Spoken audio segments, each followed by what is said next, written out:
This is LBC. From Global's newsroom at 6 o'clock, authorities in the US have now released a picture of a man they want to speak to after right-wing activist Charlie Kirk was shot dead. He was killed at a talk to a university in Utah yesterday.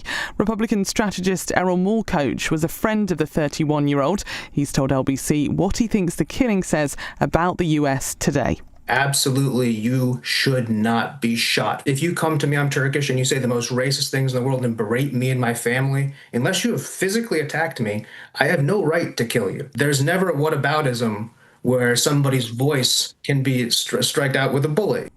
Number 10 says it was not involved in the vetting process before Lord Mandelson was made British ambassador to the US. It's understood the security services flagged concerns at the time. He's been sacked over his ties to Jeffrey Epstein. 3 members of a family from Essex have been jailed for a total of more than 7 years for performing and sharing neo-Nazi music. 57-year-old Robert Talland and his children were found guilty of racial hatred and terrorism offences. And forecasters say winds of up to 80 miles per hour will batter the UK this Sunday night. Warnings are in place for the south, southwest and west of England. In the city, the FTSE 100 has closed up 72 points at 92.97. The pound buys $1.35 and €1.15. LBC weather, scattered showers continuing for many western areas tonight. Wetter for some in northwest Scotland. Dry and clearer in the east. A low of 4 degrees. From Global's newsroom for LBC, I'm Amelia Cox. This is LBC from Global, leading Britain's conversation. It's 6 p.m. Now, Tonight with Andrew Marr. Good evening. Now, I think you knew last night that Lord Mandelson, the former British ambassador to Washington, would be sacked, because you heard the attorney for Epstein's victims. You heard the sycophantic pledges of love and support, even after the sex criminal had been found guilty. They were, as Wes Streeting, the health secretary, put it, sickening. So, it's all over, is it? Not for 1 second. The Prime Minister, who appointed Mandelson despite everything that was known, has serious questions to answer. Let's start with a charge sheet from the Tory MP David Davis in the Commons earlier, using parliamentary privilege to discuss the sheer size of the failure of government vetting. A little history. Lord Mandelson, he said, had to resign for not telling the truth about an interest-free loan. He had to resign on the second occasion because he'd helped out a business friend to get a passport. Beyond that, there are still unresolved doubts about his behaviour as the European Trade Commissioner when he gave concessions to the Russians. Now, all of that has been in the public domain. Keir Starmer must have known he was taking a big risk in putting Mandelson into Washington. But how much did he understand about the backstory, including Mandelson's visits to the Epstein properties? If not much, why? If a lot, why take such a huge risk? But here, I think, is the most dangerous reaction from today, which means that any hope of the Mandelson sacking not being caught up in the internal Labour argument about its own future is now over. It comes from Mainstream, which is the new centre-left group backed by Andy Burnham, the Manchester mayor, who may yet challenge Starmer for the leadership. Mainstream says the sacking is what happens when you put your party faction's interest before your party and the country. Ouch. It continues, if Starmer keeps running a narrow and brittle political project, it will break him and could break the Labour Party. Now that sounds to me pretty much like an open declaration of war. Let's talk first to the York MP, Rachael Maskell, who lost the whip over the welfare rebellion in the summer. Rachael, first of all, that was very fierce stuff from Mainstream. Do you agree with it? Well, the day started with questions about Lord Mandelson and brought the day to a close with questions about what was known in Number 10. So, of course, we need real scrutiny over what is happening at the heart of the Labour Party, at the top echelons of our premiership in our country. And of course, we come to this at a time where a deputy leadership election has just got underway. And of course, what I would say is that process must pause until we can find out actually what is happening in the roots of Number 10, so that we all have that transparency we need at the moment. We hear that people did know that there were questions over the security process, that questions were raised, and yet appointments were made. I want to know the facts, and I think we all need to have that in our hands to ensure that we clear out clearly what should not take place in any party, let alone the Labour Party, and see proper process. So you think there needs to be a clear out in number 10. What do you think has gone wrong in number 10 fundamentally? Well, the problem, as in many organisations, if you shrink the base, if you have a lack of scrutiny, if you become hostile to questioning voices, if you lack accountability and push away those voices which call for transparency, then of course you are going to find yourselves in a bubble. And sadly, I've seen it in so many organisations, leadership drawing in itself and forgetting the accountability and questions which others will have. And that's why I really want our politics in our country to be transparent, have an inquiry, be out in the open, have nothing to hide. It's what the public, I believe, want to see. And as politicians, we too want to be able to stand by a party which has that long tradition of being from working people, not from these powerful webs, which clearly took people into very dark spaces. So just to repeat that quote from Mainstream, if Starmer keeps running a narrow and brittle political project, it'll break him and could break the Labour Party. Do you agree with that? Well, I think the Labour Party is very fractured at the moment. I think it's very brittle and I think it is broken. If we cannot, as a party, have that broad church, have real debate about what's happening in our country on policy, but also culture in our politics, then it's a very sad day. That is not where the Labour Party is from. Our roots are in that broad base, and we need to restore that as a matter of urgency. And what I've seen, even with the leadership election, the deputy leadership election, is that it's narrowed down the candidates which have come forward. That concerns me because I want every voice to be heard, every question to be answered, and to ensure that we have got that transparency. Even this evening, I've got questions. I've just lost the whip. Has Lord Mandelson is he still got the whip? Is he still a Labour member of the House of Lords? Is he still carrying that responsibility? Because it seems there's real inequity. If I, speaking truth to power, am removed from the Labour Party, yet somebody with such history and clearly such a story this evening maintains that position. Do you think he should be removed from the House of Lords, given what we know? Well, I certainly think there is serious question over him being able to hold public office on what we've seen so far. And that's why we need an inquiry to ensure that we have the real detail of who said what to who, when. And it isn't just over this situation. I think it is over the whole of that top bubble of politics over the decades. But he should definitely lose the whip. Well, I think if people like me don't belong in the Labour Party at the moment, according to the leader, then clearly I would question why he should continue to hold that privilege. You mentioned a moment ago, very interestingly, you thought the deputy leadership contest should be paused while there was an inquiry into what had happened in number 10 in Downing Street. Nonetheless, we have a contest going on, and there are two candidates at least, and therefore there is going to be a debate. Do you think this deputy leadership contest could provide a mechanism for a change of direction in the Labour Party and the Labour government? I personally think we need to get those answers cleared out of the way first so that we're absolutely clear what Labour Party we're talking about.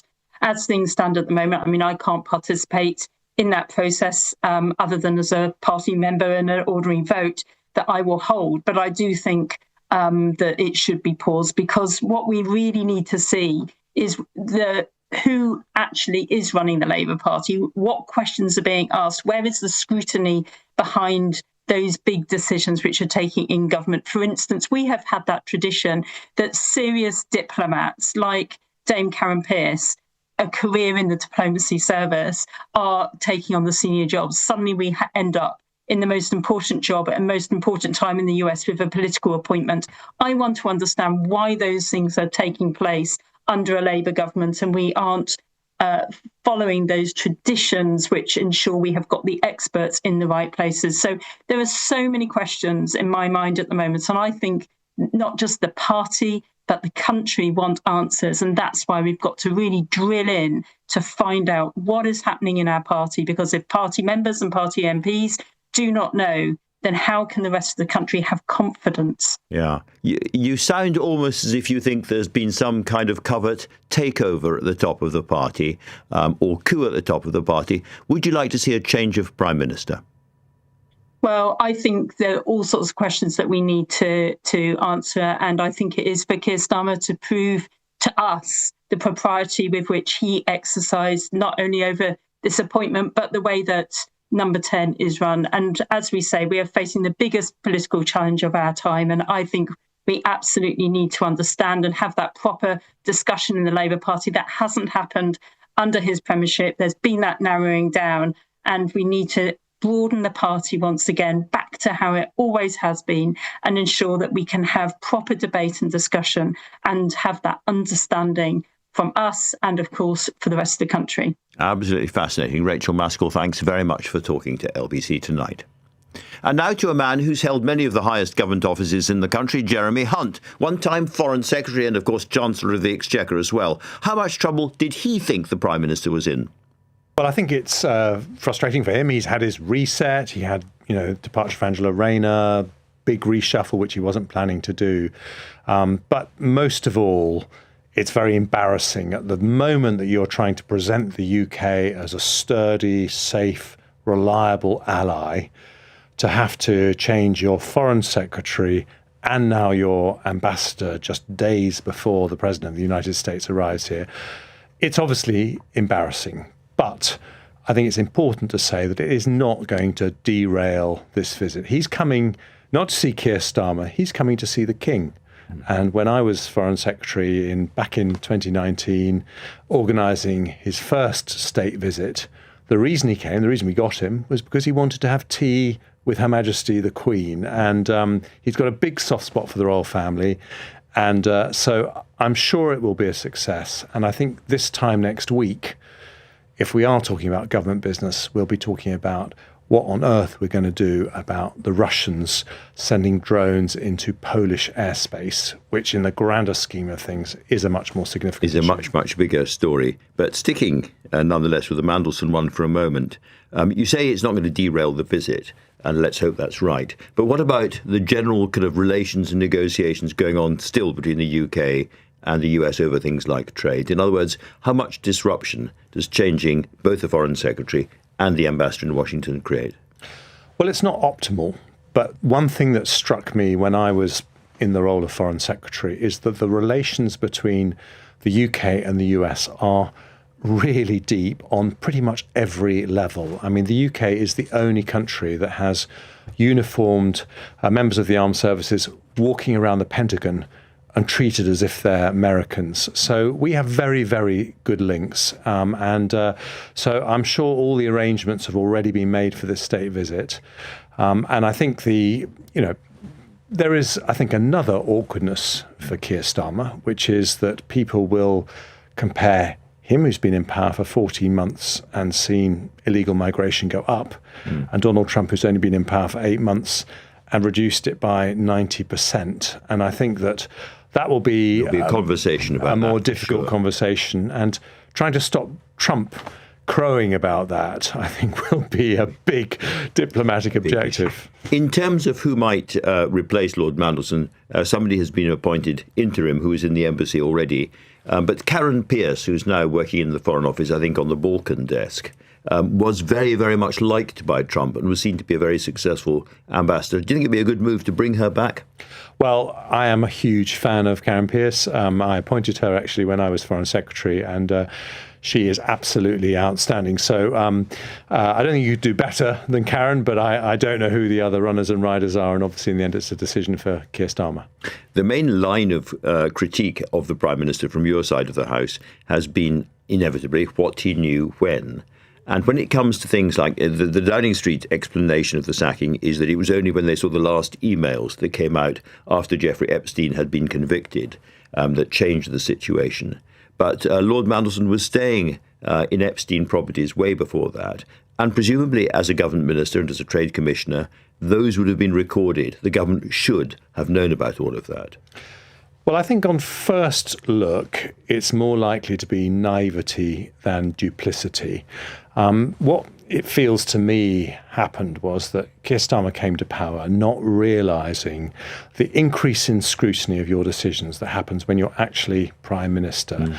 So I think it's very unlikely that a Conservative Prime Minister who'd been around for some time would have appointed someone like Louise Haigh with her conviction, would have thought, someone like David Cameron would have thought, well, this is going to bubble up at some stage, surely. And likewise, obviously, someone like Peter Mandelson, very capable, but not without risk. And so I think it is surprising that no one alerted him to the risks involved. But I think more damaging to him, actually, is not so much that these things happen. I mean, Rishi Sunak lost Dominic Raab, Nadhim Zahawi. These things do happen to prime ministers. It's the fact that he tried to set himself up so clearly as someone who's going to do things differently.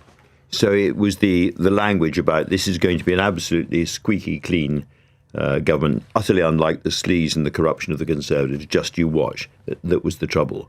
I think people will look at that and say it's been exactly the same, if not worse, than previous governments. And I think, I'm sure he will draw lots of lessons. But I think it's also reasonable to say that when it comes to the biggest single diplomatic challenge, the most important thing for the UK on the international stage this year, it has been to keep America bound into NATO. And that is where Keir Starmer and his European allies have had some success. And no doubt Peter Mandelson was part of that story as well. Nevertheless, this is the third major scandal and resignation that Lord Mandelson has experienced. Do you think it was ridiculous to appoint him in the first place, given what we knew?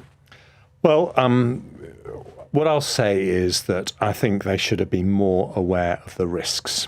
And it doesn't look to me like due diligence was done with anything like the thoroughness that it should have been. I do recognise that when Prime Ministers make appointments, there is always an element of risk. And there are always times where you think someone has got very good abilities, maybe coming with a little bit of risk. In Peter Mandelson's case, he's an extraordinary operator. He's a big networker. And the relationship with Donald Trump is obviously a very complex one. So I can see why Keir Starmer wanted to take that risk. But I wonder if he'd really been advised of what the potential risks were, whether he'd have still made the same decision. That sounds a very persuasive analysis to me. Jeremy Hunt, thank you so much for coming in. Thank you. Coming up, I'm going to be speaking to the daughter of the murdered MP, Sir David Amess, about the rising violence in political life in the wake of the murder of America's right-wing activist Charlie Kirk. Time now, 6:18. This is LBC.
Tonight with Andrew Marr. Watch live on both Global Player and the new LBC app.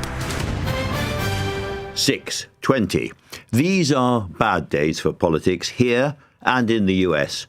Charlie Kirk, a young and passionate supporter of Donald Trump's Make America Great Again movement, was murdered by a gunman at Utah State University yesterday. Nearer to home, a man in his 20s has been arrested after a suspected arson attack destroyed the constituency office of the Labour MP Sharon Hodgson in Washington, Tyne and Wear. Wherever it happens, violence from murder down to attacks on buildings is always a failure of democracy, a failure of conversation, in a sense, a failure of decency. Tonight, I want to begin by talking to Katie Balls, the Washington editor of The Times, who recently followed Charlie Kirk as he campaigned in Florida. Katie, welcome to the show. Many of us have watched Charlie Kirk on social media, but for those who haven't and who don't really understand who he is, just paint a little portrait of what happened when you followed him, what kind of guy he was. So after moving to America, I'd heard of Charlie Kirk before, but it became very clear to me from covering Make America Great Again, the Trump administration, that he was an incredibly influential figure, which is why I then reached out, followed him at one of his youth summits. And Charlie Kirk was an activist on the right who had a huge digital following, millions of followers on TikTok, billions of people watching his videos, where he would often take it to the liberals, espousing right-wing values. And he also had very close links to the Donald Trump administration. And his sort of shtick was to try to get into a conversation with people who radically disagreed with him, who were on the liberal or left-wing side of the argument, and then win that argument. That was what he did again and again and again, and that's what made him very popular on campuses.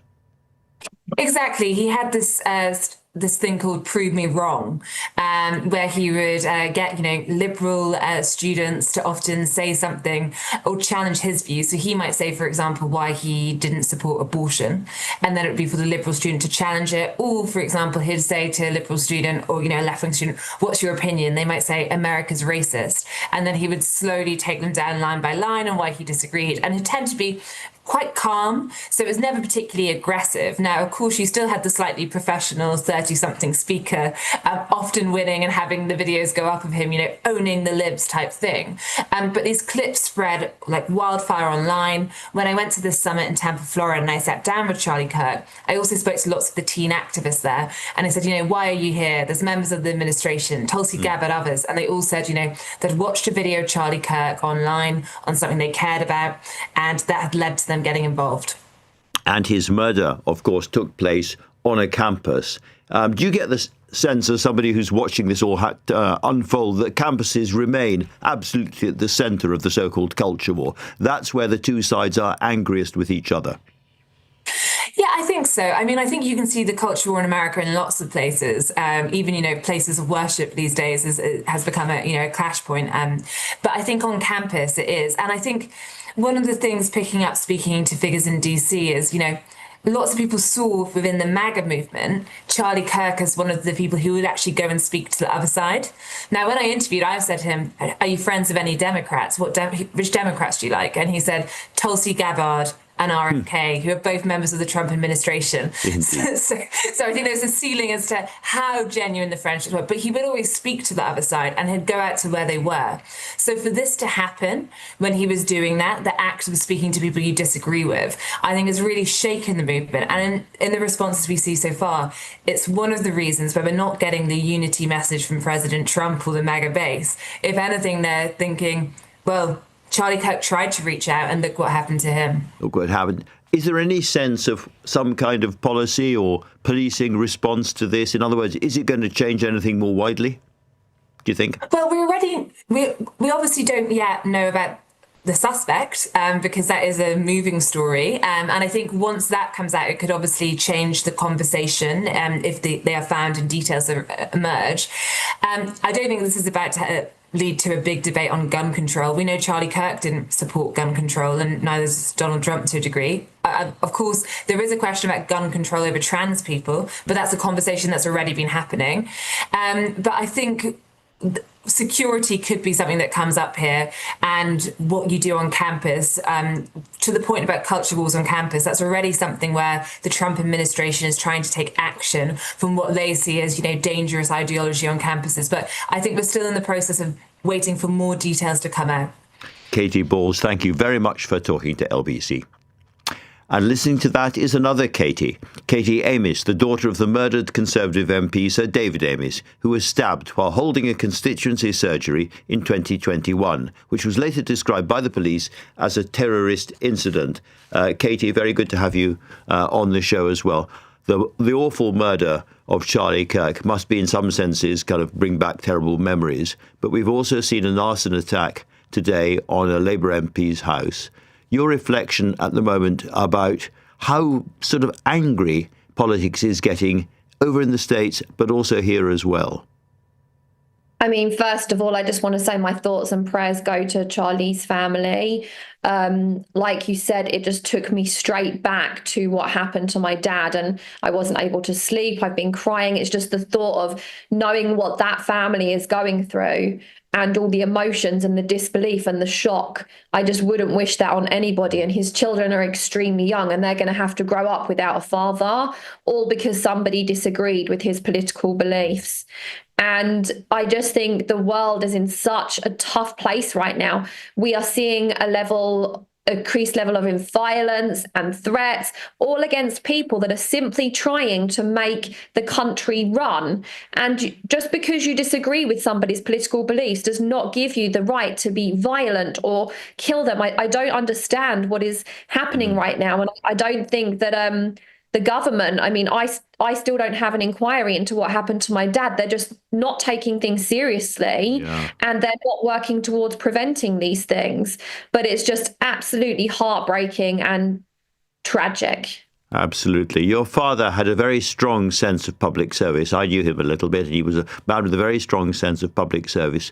Do you fear this new mood of, frankly, hatred towards all sorts of politicians is going to put too many good people away from public service and therefore make our democracy function less well? I mean, that's the question. We are meant to live in a democracy. It is meant to be free speech, and everybody's meant to be allowed to have different political beliefs. And I just worry that the landscape will change because people are fearful. But the government needs to step up and ask questions about why this is happening. And in the case of my father, he was known to the government. He was known to the authorities. And still, we're not doing any investigation as to why he was allowed to be let go to kill my father. So I think a lot of work needs to be done. And we live in a free country. We should have free speech. We should be able to go and meet constituents. And if you're in public service, you should be able to serve the public. You shouldn't live in fear. So something has to change. Katie, I've just been reflecting on how you started and your thoughts for Charlie Kirk and Charlie Kirk's family, 2 young children and a relatively young wife as well. Can I ask how you and your family have been coping since Sir David's death and what that process has been like for all of you? Absolutely terrible. I mean, I suffer from PTSD. I'm going through trauma, on medication, can't sleep at night. And when I heard the news, I just was praying because his wife is younger than me. He was younger than me. I had my dad for 35 years. Those little children will never, hopefully they're old enough to remember him, but they're not going to have so many memories that I was lucky enough to have with my dad. So it's a long road ahead, and the fact that we're still having to fight with the government. I know there's a new Home Secretary now, so hopefully she will change her mind and will give us the inquiry. But right now we just have more questions than answers, and that doesn't enable us to move forward with our grief and try and heal, because we still don't know why this was allowed to happen. So it's a long road ahead of us. Well, let's hope that Shabana Mahmood has been listening to something of what you've been saying. I look at social media all the time, I'm sure you do as well, and I am quite struck and shocked by the kind of anger bubbling from both sides and the words used about both sides about the other. And I worry that we are sort of backing ourselves into a kind of corner here, where we're so angry and so shrill and so self-righteous. Even in the physical world, we can't have a civilized, grown-up debate. Yeah, it's very disappointing. It's very shocking, some of the narratives that I've seen. Well, he made himself a target by being so outspoken. Why shouldn't he be so outspoken? He wasn't being violent. He was just saying what he thought. And I think these people that are hiding behind a keyboard need to think, what if it was their dad? What if it was their husband? What if it was their son? These are real human beings that are being killed. It may be a story to the general public and just somebody on a TV screen, but these are people with real emotions and family and friends, and just put themselves in those people's situations, and maybe you wouldn't be so unkind. Yeah, Katie, well, listen, it's not easy to come on to a show like this and talk about what you've been talking about, so thank you so much for having the courage to do it. Another issue which has invited hostility, I'm afraid, is the assisted dying bill, which faces its second reading in the Lords tomorrow. One crossbencher, Pia, talks to me next about her experience of taking part in one of the most significant pieces of British legislation for many years. Time now, 6:30, and Amelia Cox has your news headlines.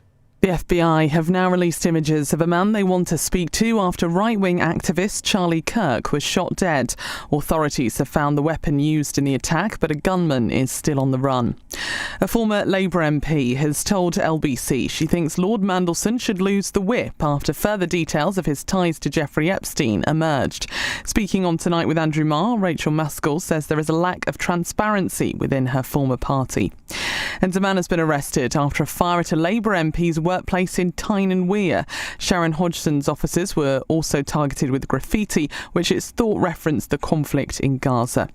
LBC weather, scattered showers continuing for many western areas tonight, wetter for some in northwest Scotland, dry and clearer in the east, a low of 4 degrees. Nick Ferrari at breakfast on LBC. The 31-year-old conservative activist Charlie Kirk was speaking at a campus event at Utah Valley University yesterday afternoon when he was shot in the neck. Bringing to the conversation the leader of Reform UK, Nigel Farage. Let me start by offering my condolences. How long had you known him and what sort of bloke was he? I'd known Charlie for 10 years. When I first met him, I was rather astonished that this guy of 21 had already set up his own organisation and was touring American universities. He was somebody that I saw a lot of, somebody whose radio shows I appeared on, somebody I campaigned with. I knew him very, very well, so I sort of really reacted with horror. Nick Ferrari at breakfast. Back tomorrow morning from 7. Listen on your radio, on Global Player and the LBC app.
Tonight with Andrew Marr. Listen on your smart speaker. Just say, play LBC.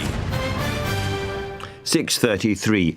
Labour MPs are telling me that the security services and Foreign Office were unhappy about the appointment of Lord Mandelson as Washington ambassador because it was a political appointment, and Downing Street went ahead anyway. This piles up. Our political correspondent, Aggie Chambre, is here with me to discuss it. Aggie, that sounds a slightly abstract point, that it wasn't done in the normal way, this, but it presumably means that the level of vetting wasn't as strong either. Indeed, and Downing Street say they were not involved in the security vetting process.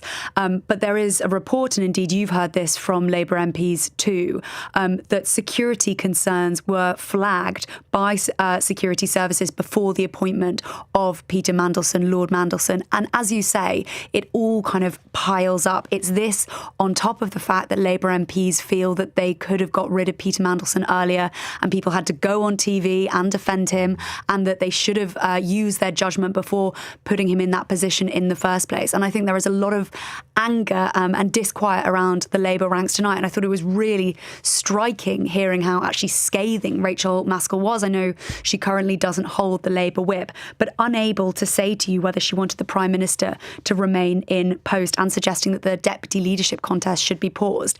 And speaking to other Labour MPs, I don't think she is alone in saying that. I mean, one said to me, I think Starmer survives, but it does sadly only add to doubts and further reduces the goodwill of many in the PLP. A minister said to me, it was tough before, it's even tougher now. Talking about Bridget Phillipson, could be auditioning for an even bigger role than she thinks, talking again about that deputy leadership contest. Well, that's really interesting you mentioned Bridget Phillipson there, because clearly she is ahead, I think, still in terms of the number of nominations to become deputy leader. But she's got a tough battle. And I think Lucy Powell is beginning to pile up votes as well. That's right. So we won't have the official figure for, 25 minutes, 7 p.m. But I have been told by Lucy Powell's team, who was second in the runnings yesterday, she had 77 votes. She needs to, of course, get to 80 votes of MPs. I've been told that they have well over 100 now. So they think they are sure the final race will be between Lucy Powell and Bridget Phillipson. With no third candidate. So we'll have over a month of those two battling it out for that second top job in the Labour Party. And there is a kind of geographical aspect to this, isn't there, as well? Because a lot of MPs from the northwest of England, in particular, the north generally, including Scotland, are likely to side with Lucy Powell and up to a point with Andy Burnham, the Mayor of Greater Manchester, who has been throwing words from the background, as it were, but would like to come back to Westminster. And although she's a northern woman as well, Bridget Phillipson is in effect representing, Downing Street and the government, and to that extent the establishment. I think that's right. And actually, Number 10 have really pushed Bridget Phillipson. I've been told by numerous people that they've been really encouraging ministers that they have to vote for Bridget Phillipson. So there has been some disquiet about that, but she's very much seen as the establishment figure. And I think that could be problematic for her going forward. Although she currently does top the members' polls of who their favourite candidate is, it just could swing the other way, as we discussed last night. Some cabinet ministers suggesting Lucy Powell could win this, basically as the anti-Keir Starmer candidate. A very nervous time for all concerned, Aggie. Thank you very much indeed for that. Now then, American investigators have now released images of a person of interest in the manhunt for Charlie Kirk's killer. Our Washington correspondent Simon Marks is here to give us the very latest in the pursuit of the gunman. Simon. Andrew, there's a lot going on. Within the last half an hour, the FBI has offered members of the public a $100,000 reward for information leading to the capture of this suspect. And that is a move that may suggest that their efforts to identify the suspect through facial recognition software have not been successful. Certainly earlier in the day, officials in Utah were suggesting that they were not going to release the images to the public. They wanted to keep them a closely guarded secret unless and until they decided they needed to. A couple of hours later, the images were put out by the FBI's field office in Salt Lake City. 2 images of a man described by the FBI as being of college age. He's wearing a dark baseball hat, sunglasses, and a black shirt that appears to be emblazoned with some kind of imagery of the stars and stripes. It's very hard to know exactly what the image is, though, because the images themselves are both pretty blurred. In one photograph, he's walking up a flight of stairs. That is consistent with the FBI saying that they believed that he had been captured on CCTV, walking up a flight of stairs and going to the roof of a building overlooking the campus of Utah Valley University, from where he allegedly launched this attack that killed Charlie Kirk.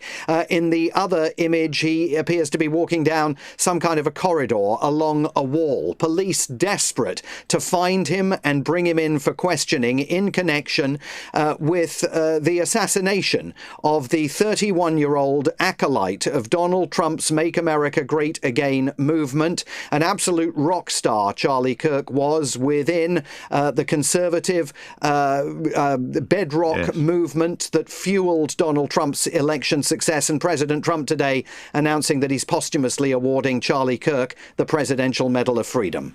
And Simon, he had no elected office ever. He was outside the administration, and yet you hear the president's words. He's clearly very upset by this. And I'm watching an image of the White House behind you with the flag at half-mast, which I think has been happening all over the country. Yes, that's absolutely right. I think it is hard to overstate the shock, grief, and in some quarters, deep anger that the assassination of Charlie Kirk has caused within that White House and within Donald Trump's inner circle. I mean, most commentators accept the argument that he was one of the top 5 leading figures in Donald Trump's Make America Great Again movement, a conduit for the president, not just of his own views, they spoke regularly, but also the views of the hundreds of thousands of young Americans that he had recruited to the cause. Now, President Trump, speaking last night from the Oval Office, characterized his response to this in polarized terms. He said that radical left figures had contributed to Charlie Kirk's assassination by their criticism of conservative voices in the United States. And indeed, Donald Trump earlier in the week went to a restaurant in Washington and had to run the gauntlet of protesters who were calling him America's answer to Hitler.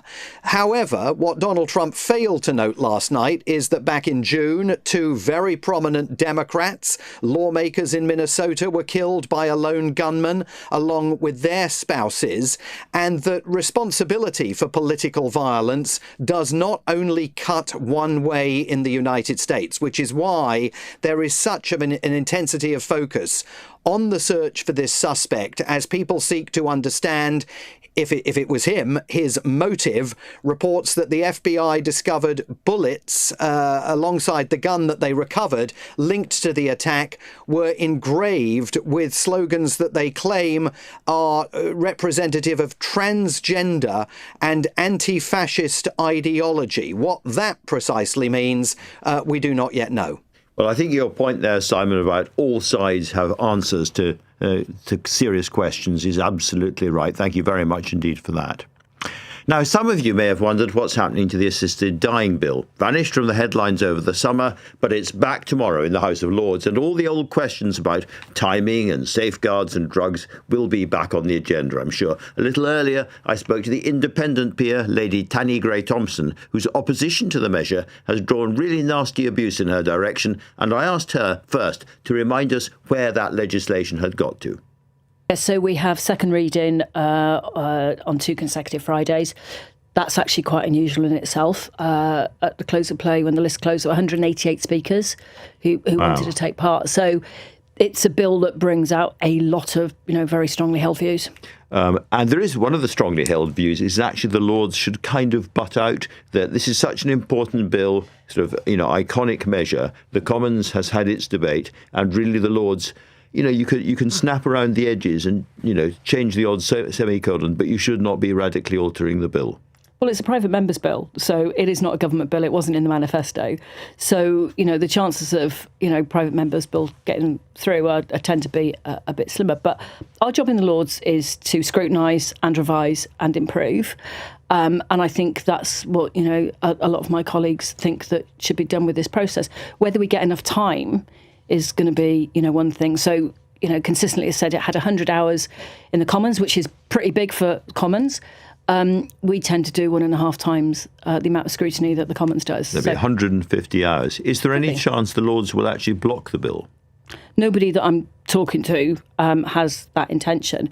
I think the big thing is about time and whether there can be enough safeguards put in place. I mean, the other thing with this, there's so many different views on what the right thing to do is. So, you've got Michael Lord Forsyth, who absolutely agrees with assisted dying, but sent a letter to the Times this week where he said he doesn't agree with this bill. Yeah. And we've got lots of views around it. You're in a slightly similar position in the sense that you're not against assisted dying as an idea per se, but you think this bill is badly flawed.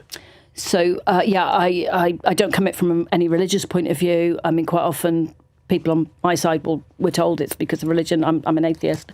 For me, there's lots of gaps. It gives the Secretary of State huge powers. There's Henry VIII clauses, which basically allows rewriting of any statutory instruments. I mean, it gets very geeky very, very quickly. And it doesn't cover things like what will happen if the drugs don't work. It doesn't cover what drugs will be used. And, you know, we have to learn from other jurisdictions, I think. So if you look at something like Oregon, you know, there are some deaths that have taken a very long time. And we have to have a debate about, you know, if it doesn't work, you know, the self-administration, at what point does the doctor step in? So it's the devil in the detail. You know, there's easy sound bites in 2 doctors settle wish 6 months. But, you know, we need to look at detail. So you have spoken out about this already. What has been the effect on you personally?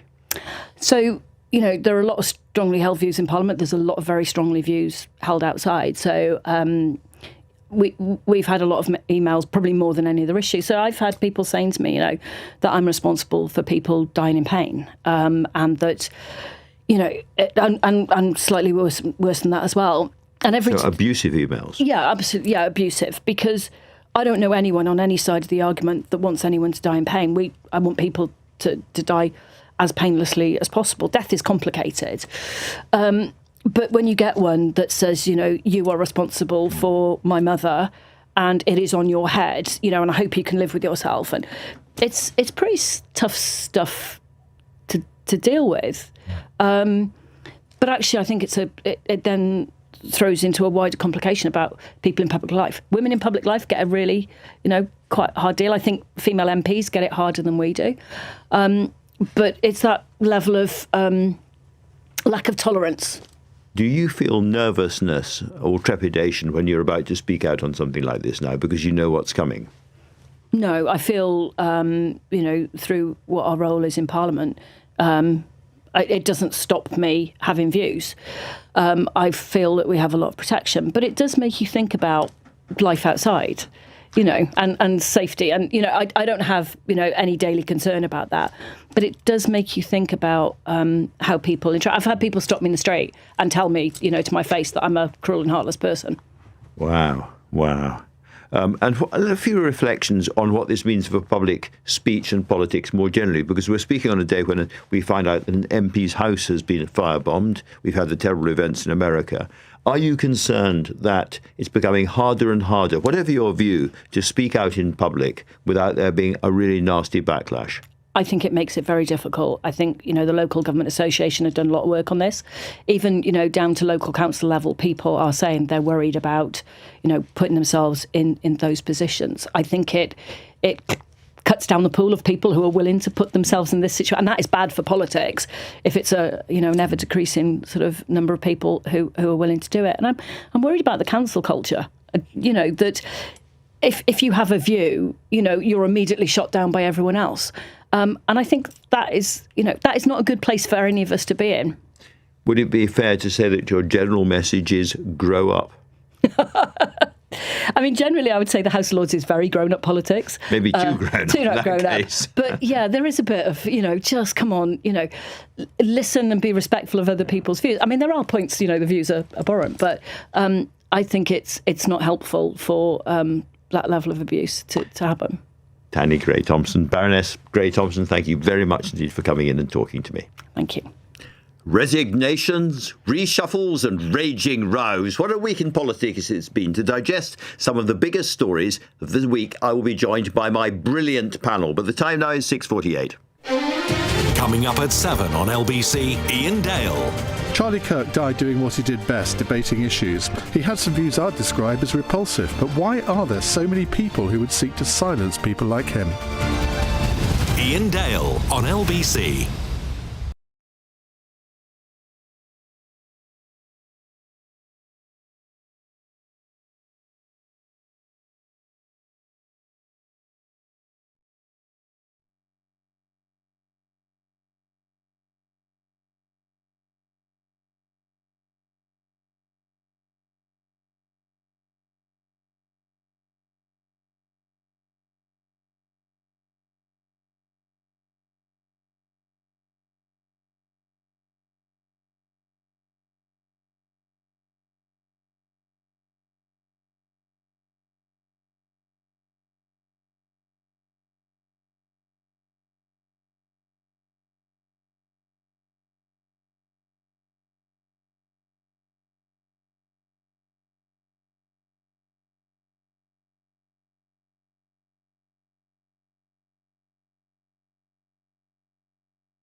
leading Britain's conversation. LBC Tonight with Andrew Marr. 6:50, and it truly has been a seismic political week, so my panel features not 2 but 3 political analysts to help me pick through it. Kate Ferguson is political editor of The Sun on Sunday, and it was of course The Sun. It was the paper that secured that consequential and fascinating interview with Lord Mandelson in Washington. I'm joined also by Ed Campbell, the freelance journalist and co-host of the PoliticsJOE podcast, got that right I hope, and James Heale, the deputy political editor of The Spectator. Welcome to you all. Let me start, Kate, with you and your sense of, we've had the big Mandelson resignation, that was the news of the day, but where does it leave Starmer's number 10 now? Yeah, I mean, it's not particular insight to say Keir Starmer's number 10 is really, really struggling. The mood in the PLP, which is the Labour MPs, is so low. This is seen as he's been given this new nickname, Calamity Keir. Whenever you get a nickname with the word calamity in it, you know it's never going. Good, it's never good. Morale was already so low before summer because of that welfare rebellion. There was a lot of disquiet among his MPs about the direction of the party. But in the past 2 weeks, just 2 weeks, we've had 2 massive departures. That forced resignation of Angela Rayner over her tax affairs, and now the bulleting of Peter Mandelson, a political appointee. You know, someone Keir Starmer went against the grain to appoint. This is not a lifelong civil servant. This was meant to be his man in the White House, and he's had to go. So huge problems for Keir Starmer. Lots of grumbling among Labour MPs. Some whisper it, saying he's got until May to turn things around, or it could be his job that they're looking at. I think there's a certain amount of truth in that. Can I go first to James for your view of this, because I know you've been watching the Commons all the time. I think back to Boris Johnson and the Tory years, and think it's very, very dangerous. It's a simple point, but it's very dangerous in a parliamentary democracy to underestimate the power and danger of your own MPs, and that's maybe what's been going on. I think that's a very good reason why Keir Starmer is now facing, as Kate said, potentially some kind of challenge next year in Wales and May, when there's going to be potentially the first time in 100 years, the Prime Minister loses something that has been for so long a bastion of the Labour Party. Look, I think when it comes to the Parliamentary Labour Party, he's always made it very clear that he didn't particularly think much of the soft left and people on the left of the party. And right now, given the going on context of a deputy leadership race, I think that it was always going to be obvious that people will be incentivised to come forward and criticise Peter Mandelson. And what's been so striking is the number of Labour MPs willing to go on the record, willing to go public, and actually say that Peter Mandelson was never the right choice. It was a high-risk, high-reward strategy. And right now it seems that risk is blown up in Keir Starmer's face. And not much reward. Ed Campbell, James mentioned there the soft left. And there does seem to be the possibility now of an absolute all-out fight inside the Labour Party between, however you describe them. The soft left don't like being called the soft left because it's got the word soft in it. Bits of the left, moderate left or whatever it is, and as it were, the Starmer and Blairite side of the party. From your perspective, how big a threat is that? I think the threat within the Labour Party is massive for Keir Starmer, but it is also outside of that as well. I think this whole situation is resolutely ludicrous. Keir Starmer he described himself as the best pal of the world's most famous paedophile. Keir Starmer made that man ambassador to Washington. We talk about optics. We talk about this doesn't look good for Keir Starmer. It just isn't good. It isn't good. He's consequently making appalling decisions. It seems like he's losing control. Like Kate made the point earlier about Angela Rayner's resignation or sacking, or I've forgotten actually what it was. She was allowed to resign. Allowed to resign, excuse me. So it looks like he's lost control of the asylum. And I think the Labour Party can smell blood. And they can Keir Starmer is unpopular in the country, within the party, and they are looking for any reason to depose him. And this is a pretty good reason. So do you think that the threat of Andy Burnham, King of the North, King of the soft left, more or less, coming back to the House of Commons and challenging Starmer is a real threat, or is it something that journalists are just getting a bit overexcited about? Andy Burnham is probably one of the few people in the Labour Party in the country with a positive reputation. And I think that is dangerous. I think he's the most popular elected Labour politician in the country. Even to call him the King of the North, he doesn't have a negative nickname. He's not Calamity Andy or something, or in like tabloidese. Yes. King of the Softies, it sounds like. A Beano-esque nickname. King of the Softies. Kate, let's look again at what number 10 should have known. because what we know, these latest emails, which are toe-curling and awful, that have come out, sealed Peter Mandelson's fate. We could agree on that. Nonetheless, there should have been a record of all the places that Peter Mandelson, when he was in government service, was staying and doing, and that would include Epstein properties. So there should have been, a trail for anyone in Number 10 who's following this closely to follow. And I think that is why, for instance, the Foreign Office were really upset about the way this appointment was made, because had it been done through the normal channels, they'd have done all this due diligence, and it really wasn't done. Is that, as it were, the prime sin from Number 10? So Number 10, PM Keir Starmer, when he appointed Peter Mandelson, would have known Peter Mandelson had a very close relationship with Epstein, one that continued after his conviction and included staying at his private island and homes. Now, the question is, what vetting did Mandelson go through? Because he was this political appointee. Did he fess up the full extent of that relationship, every kind of embarrassing detail? I can guess the answer to your question. Was he asked all of that? Now, we went through a kind of bit of a toe-curling Number 10 briefing early on today, which we call Lobby, lasted about an hour. Number 10 were asked all of these things in various different formats, but there was one reply that came out, which was due process was followed, due process was followed. Over the coming days, we're going to see mounting questions over what exactly was that due process, and did Keir Starmer ever say, as somebody in Lobby today said it, man to man, come on, Peter, tell me, what's the worst? What's the worst of it? Tell me, is anything really embarrassing going to come out for me, or humiliating, or problematic? I think we again think the answer to that is no. Let's talk a little bit, James, about the Conservative Party in all of this, because by general consent, Kemi Badenoch has not been a good leader of the opposition in the House of Commons, week after week after week, missing open goals, asking too many questions and the rest of it. She had a very, very good week on this subject on Wednesday, very good performance.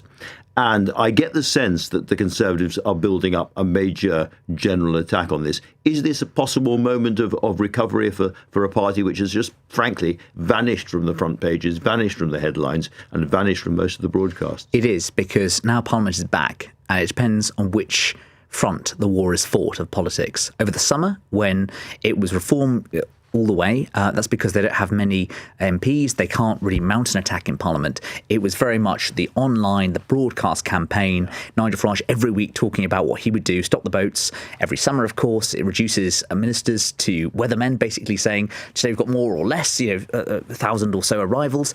Now we're back in Parliament. Now the House of Commons resumed. It is showing the Conservatives at their best. It is showing them putting down EDMs, urgent questions, prosecuting this campaign. And what we saw this week with Kemi Badenoch was a more subtle form of opposition. Previously, she was very good at the grandstanding, the sort of big questions around, say, for instance, culture issues. What we saw this week was a much more nuanced approach, being like, what did the Prime Minister know and when? And she was very, very good at that. And so I do think that will give her a bit of breathing space as we approach the conference season. Ask the right questions in the right order. Precisely. That's what it's all about. Ed, finally, the overarching picture is that if the Labour government doesn't hold things together, deal with the migration problems and the rest of it, then we're heading for a reform government. Is it beginning to feel, for people on the left and centre-left, an existential moment? I sometimes think the prediction of a reform government is overstated. They have the plurality of polling in this country of the popular vote, but it's not. It could be they could get any number of seats due to first past the post electoral systems, and Nigel Farage versus Keir Starmer. When it comes down to that polling, Starmer always wins. I think there is a moment. We've seen the momentum that Zach Balansky's had with the Green Party since he became a Green Party leader. I think his podcast was now number 4 in the charts. Something like that. He's being a kind of anti-Farage. I mean, he's learned a lot of lessons from reform, but he's applying it against them now. I think he would reject that comparison. But I think with your party seems to have ground to a halt. Yeah. I think there is space for somebody to capitalise on this, and Reform seem to have been doing that recently. I think because they're new. I think they had a bit of a disaster of a conference, but there is absolute space. We're out of time. It's very important not to peak too early. It's very important not to talk for too long as well. Kate, Ed and James, thank you all very much. If you missed any of today's show, you can listen back on Catch Up on both Global Player and the LBC app, where you can stay up to date with all the latest news and opinion. You can put your news categories in the order you want. You can pause, you can rewind live radio, and you can listen to a range of podcasts. Download the official LBC app for free from your app store now. Coming up at 10 on LBC, Ben Kentish. But right now, it's time for Ian Dale. Thanks, Andrew. Charlie was a giant of his generation, a champion of liberty, and an inspiration to millions and millions of people. 24 hours ago, Charlie Kirk, I thought, was a fairly unknown character in this country, but the reaction to his assassination, and that's what it clearly was, has been massive, not just in the US, but here too. All murders are shocking in one way or another, but for some reason this event seems to change the dial. One commentator even likened it to 9/11 in how it will change the political landscape. But why?